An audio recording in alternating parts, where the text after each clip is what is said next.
bino byali byaggalwa mu mwezi ogwokusatu omwaka guno olw'ekirwadde ekya COVID-19.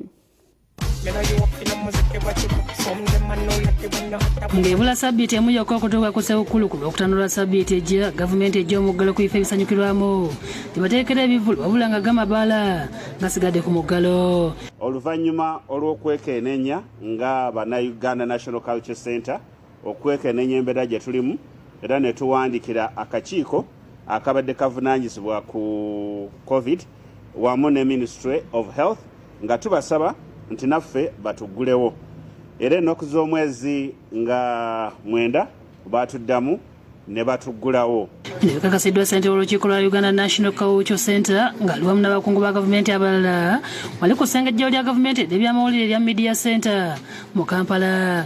Okusinziira ku bakulu bano ebivulu biguddwawo kyokka ne bisibwako obukwakulizo okuli okubikolera mu bifo eby'ekibangirizi kyokka nga si bisaawe obutasukka ssaawa emu ey'akawungeezi okwewala ettamiiro ate n'okuteeka mu nkola ebiragiro byonna ebitangira ekirwadde kimunabya mu ngalo ekya COVID-19 okusaasaana. Tulina okubanga tumanya tutekinga temperatures zaabwe, tulina okubanga tubakubiriza okunaaba mu ngalo n'ebifo byetegese birina okubanga birimu abantu banaabira mu ngalo, tulina okubanga tusanitizinga, tulina okubanga twambadde masks, tulina okubanga tukuuma social distance. Abantu 200 bokka bakezeddwa okwetaba mu bivulu bino kyokka nga bateereddwawo akakiiko kalina okukakasa nti byonna bigobereddwa ng'ebivulu tebinnagenda mu maaso kyokka wadde ng'ebivulu biguddwawo amabaala gasigadde ku muggalo ekireetedde abantu okwebuuza obanga bannannyini bifo ebisanyukirwamu tebaaguze badigiza omwenge oguli mabaala gaabwe.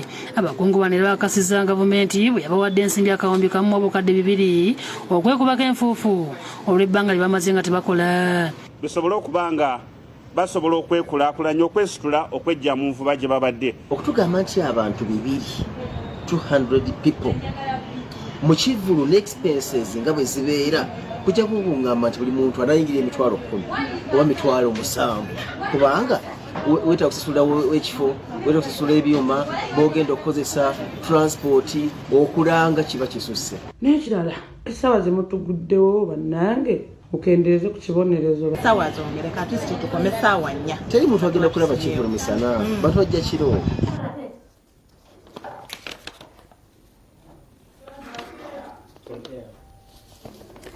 Tukyagenda maaso n'amawulire agabuutikidde nga tweyongeddeyo ekitongole ekiwoza omusolo mu ggwanga ekya URA kyanjudde enkola empya mwe bagenda okuyita okuŋŋaanya omusolo mu bannannyini bizimbe ssaako abapangisa.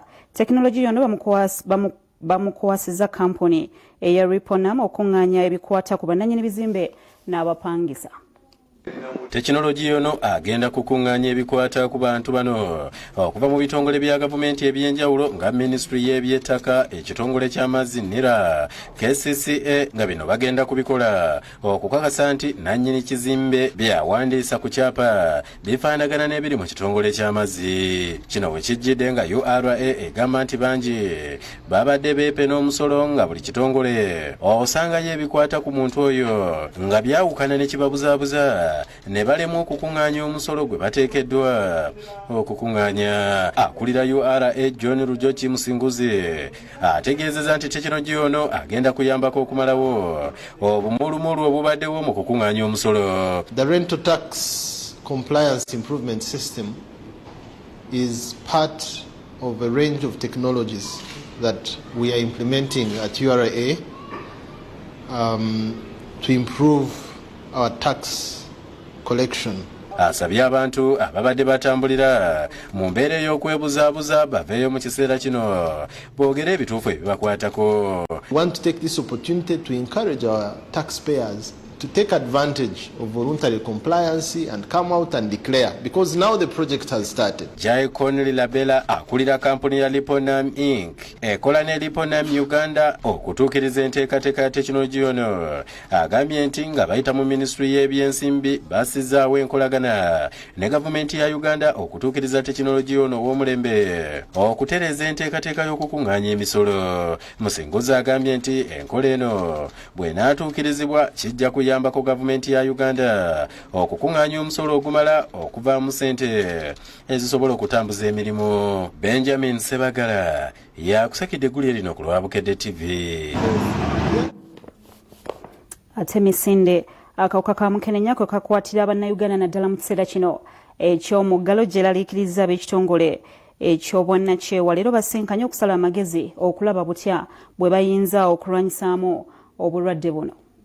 Mu kaweefube okulwanyisa akawuka akaleeta Mukenenya mu ggwanga olwaleero ab'ebitongole eby'enjawulo ebiyamba ku bantu abalina Mukenenya bakuŋŋaanidde ku Serena Hotel mu Kampala okutema empenda ku ngeri gye bayinza okukendeeza emisinde obulwadde buno kwe bukwatira abantu naddala mu kiseera ky'omuggalo. Kabanda David akuliddemu okukola okunoonyereza annyonnyodde ku bikwata kwa alipoota gye batongozza. 45% of the people we interviewed couldn't have enough food for them to be able to take their medicine. Edwin Katamba amanyiddwa nga MC nga gye buvuddeko yeerangirira nga bw'alina akawuka ka Mukenenya agambye nti kyekiseera okukwatiza wamu okulwanyisa obulwadde buno. Abantu bakukyajinga bulala okwogerera bayitinga. Dora Kiyonki omusinguzi akulira ekitongole kya Uganda ekirwanira eddembe ly'abalina Mukenenya agambye nti bakutalaga eggwanga lyonna nga babangula abantu ku bikwata ku siriimu. Tukubagiza abantu obutasosola kulwati status gye balina. Ye Kanoni Gideon Byamugisha asabye gavumenti okukyusa amateeka agakwata akawuka ka Mukenenya kuba gasusse okubanyigiriza.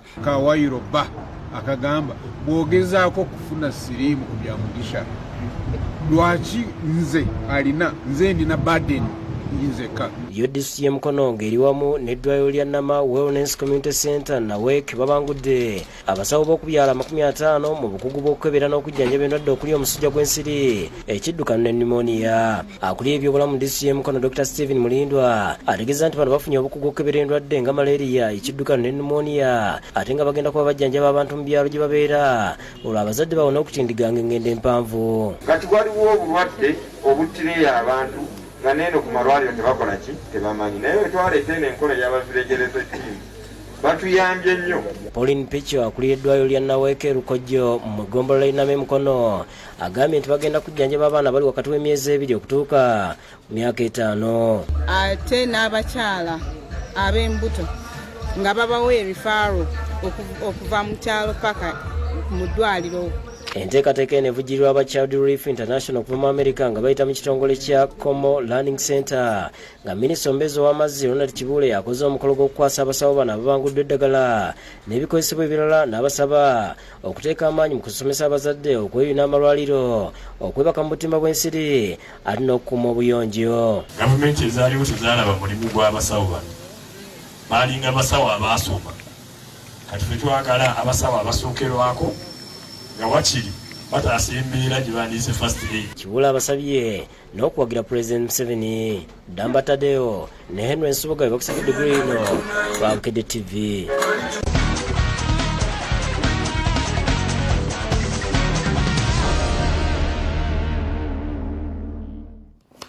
Mugava mu nsiike ey'ebyemizannyo ttiimu y'eggwanga eyabali wansi w'emyaka 17 eya Uganda Cup etandise n'amaanyi empaka eza Sekafa eza Africa ez'okusunsulamu eziyindira e Rwanda. Uganda Cup zetimpudde Kenya goolo 5 ku bwereere eziteebeddwa Travis Mutyaba, Ronald Mado, Isako Oscar Mawa ateebye 3. Katulabe goolo eziwadde Uganda Cup ze obuwanguzi. Bamwita Mwelku Vincent cross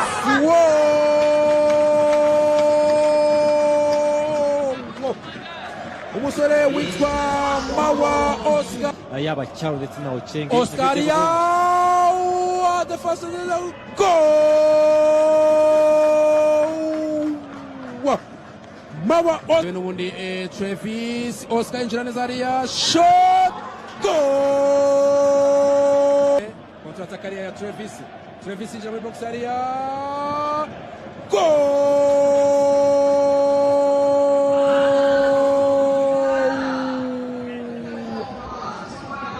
Muchaba Travis kuma eno kwinjira mu kibuga Simba yahise yariya shoko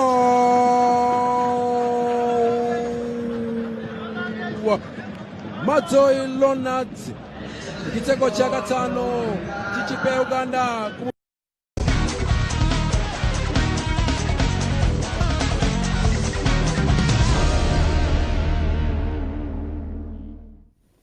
lwakadde wano tetugenda kusobola kusukkawo tosobola mulire gafa gatali konfofo ku ssaawa nnyanga mwago ge tuli mu kkolako mwe muli enkyukakyuka ezikoleddwa pulezidenti Yoweri Kaguta Museveni mu ggye erya UPDF saako ne poliisi nga kati alonze Lieutenant General Muhoozi Kainerugaba okulira eggye ery'enjawulo eri mukuuma erya SFC. Nze Aida Nakazibuule sula bulungi Mukama Kome.